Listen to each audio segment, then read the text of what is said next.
Olá pessoal, tudo bem? Nós vamos fazer agora o resumo do artigo intitulado Contribuições do Materialismo Histórico Dialético para as pesquisas em mestrados profissionais na área de ensino de humanidades. O artigo que consta em nosso curso e que foi analisado por nós também é de Priscila de Souza Xisté Leite, né? Aborda basicamente o mesmo conteúdo, mas ele é mais detalhado. Por isso que nós escolhemos como análise, né, o outro artigo dela, que aborda o mesmo conteúdo, tá bom? Então, talvez vocês tenham achado meio estranho o fato de nós analisarmos um artigo com um outro título, né? Mas, basicamente, trata-se do mesmo conteúdo, tá bom? E para o resumo, nós resolvemos aqui trazer o título, né, que consta na bibliografia, mas o conteúdo é o mesmo, tá bom? Então, nós temos aqui contribuições do materialismo histórico dialético para as pesquisas em mestrados profissionais na área de ensino de humanidades. Vale lembrar que o materialismo histórico dialético ele vem se contrapor a uma perspectiva positivista, e nessa perspectiva positivista nós temos muito bem delimitada, né, essa dicotomia sujeito-objeto. Então, o sujeito, para analisar o objeto, ele deve se distanciar desse objeto, ou seja, tendo aqui uma visão neutra, né? E na perspectiva do materialismo histórico dialético, essa neutralidade ela não existe. Existe objetividade, mas neutralidade não. Há sempre aqui um posicionamento do sujeito, mesmo durante as suas análises. Outra característica do materialismo histórico dialético é o fato de considerar a realidade como algo em constante transformação. Então, essa realidade não é imutável, não é estanque, ela está em constante transformação. Então, estudar as sociedades é considerar essas sociedades também em constante transformação. Daí é destacado aqui o movimento constituído por contradições, e são justamente essas contradições que fazem com que as mudanças ocorram, né? Então, se nós temos, por exemplo, a sociedade atual, nós temos contradições, né? E considerando as sociedades antigas, basicamente nós poderíamos interpretar essas contradições como tendo aqueles que trabalhavam e aqueles que não trabalhavam. Há uma contradição aqui, né? Uns que apenas trabalham manualmente e outros que não precisam trabalhar, né? O trabalho aqui já seria um trabalho intelectual. E de acordo com a época, nós vamos encontrar aqui classes diferentes, classes em contradição. Por isso que o movimento que se dá, né, é um movimento que tem como causa, né, a luta de classes. É uma luta de classes em constante contradição. E considerar o materialismo histórico dialético é de suma importância para que nós tenhamos uma reflexão crítica sobre a própria realidade. Por isso que é citado aqui o materialismo histórico dialético para ser utilizado em pesquisas na área das ciências humanas, né? Um ponto importante destacado nesse artigo diz respeito aos mestrados profissionais brasileiros na área do ensino. Os mestrados, né, eles antes eram exclusivos do universo acadêmico. Então, nós tínhamos os mestrados acadêmicos, que tinham uma perspectiva mais voltada para a produção científica, né, para a pesquisa. No entanto, e ressaltando aqui uma forte influência externa, né? Nós temos aí organismos externos como o Banco Mundial, né? Que acabam influenciando nas políticas públicas do Brasil, uma vez que, para cumprir com os seus compromissos financeiros com esses bancos mundiais, né, algumas determinações são impostas ao país, né?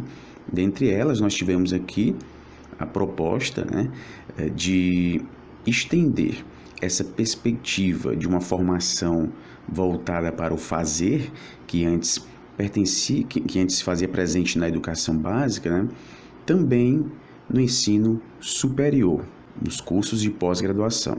Daí nós vamos começar a ter não só os mestrados acadêmicos, mas também os mestrados profissionais. Então, são mestrados que têm um viés um pouco diferente dos mestrados acadêmicos. Nos mestrados profissionais, a gente tem uma perspectiva mais aplicada, né? Uma perspectiva mais voltada para questões práticas, enquanto que o mestrado acadêmico, né, tem essa característica de estar mais voltado para a pesquisa, a formação do pesquisador. E percebam que essa dicotomia já existente na educação básica, uma educação voltada, né, para os aspectos manuais e outra educação voltada para os aspectos intelectuais, como a educação propedêutica, né? Isso também vai se refletir na pós-graduação. Um mestrado acadêmico, como se estivesse voltado para o trabalho intelectual, né? E o mestrado profissional, voltado para o trabalho manual.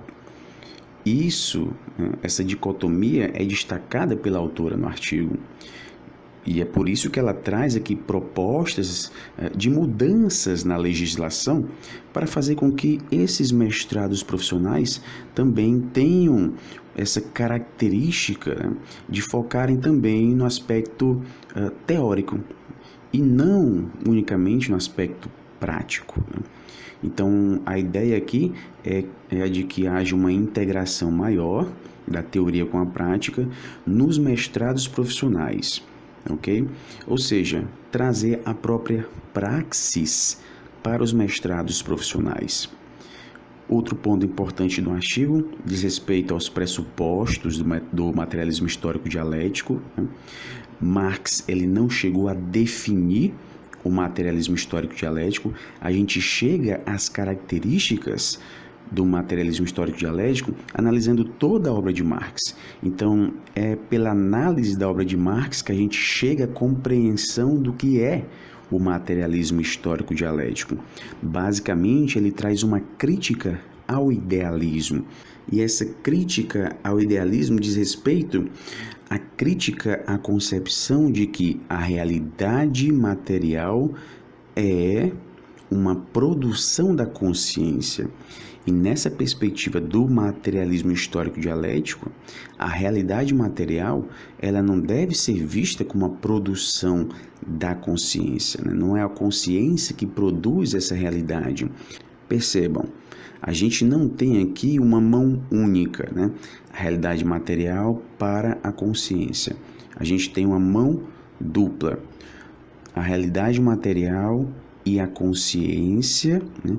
Elas ambas se influenciam. Por isso a perspectiva aí dialética, né? Não há uma mão única, mas sim uma mão dupla, né?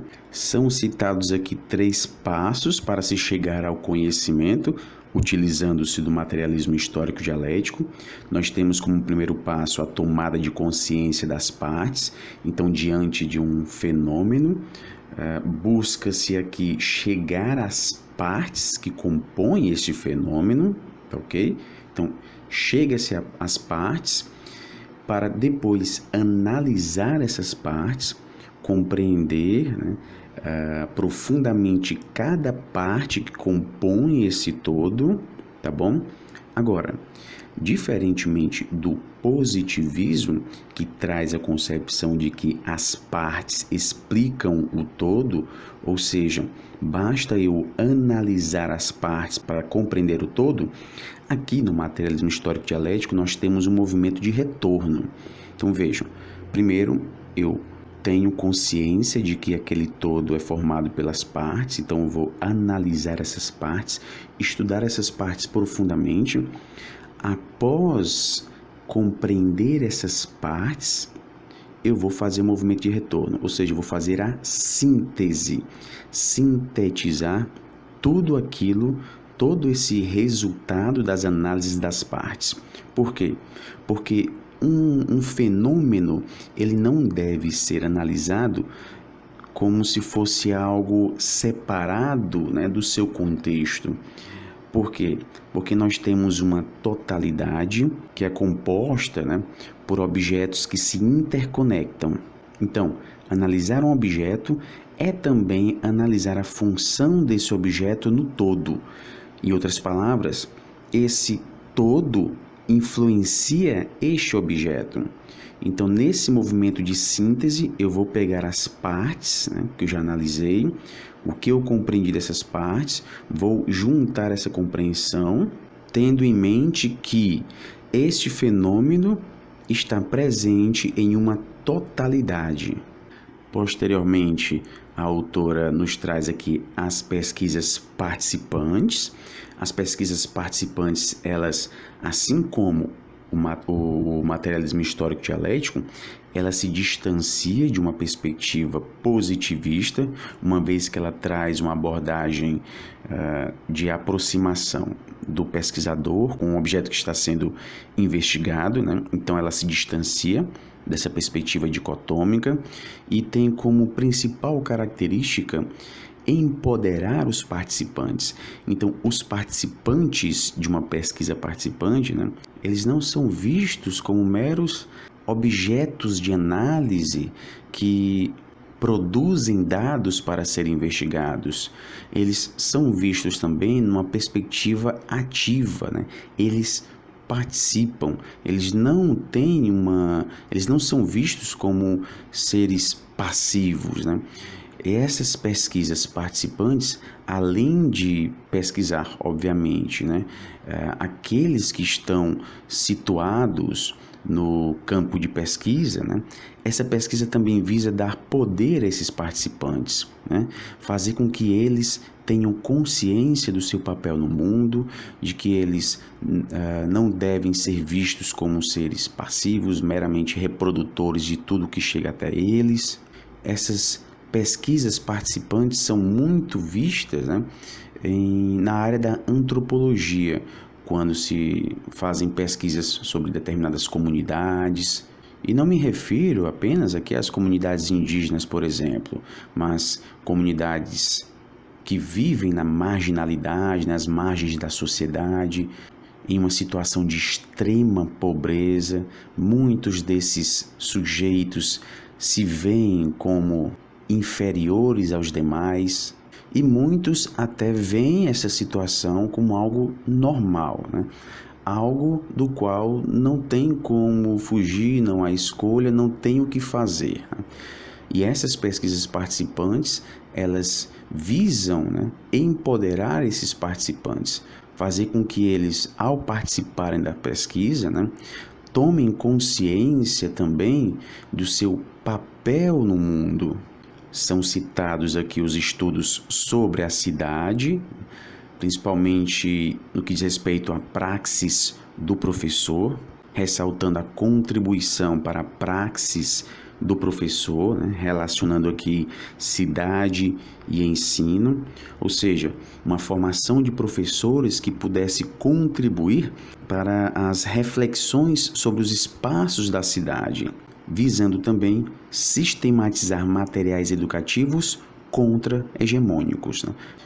Então, pessoal, nós terminamos aqui o resumo deste artigo. Obviamente, nós abordamos aqui os principais pontos e isto não exclui, né, a importância de vocês realizar a leitura do artigo completo, assistirem às videoaulas, né? O artigo que nós disponibilizamos no curso, ele é muito mais completo do que este que foi abordado aqui na bibliografia. Ele está melhor organizado, e por isso que nós recomendamos a sua leitura, tá bom? Então, no mais é isso, pessoal. Bons estudos a todos e até a próxima.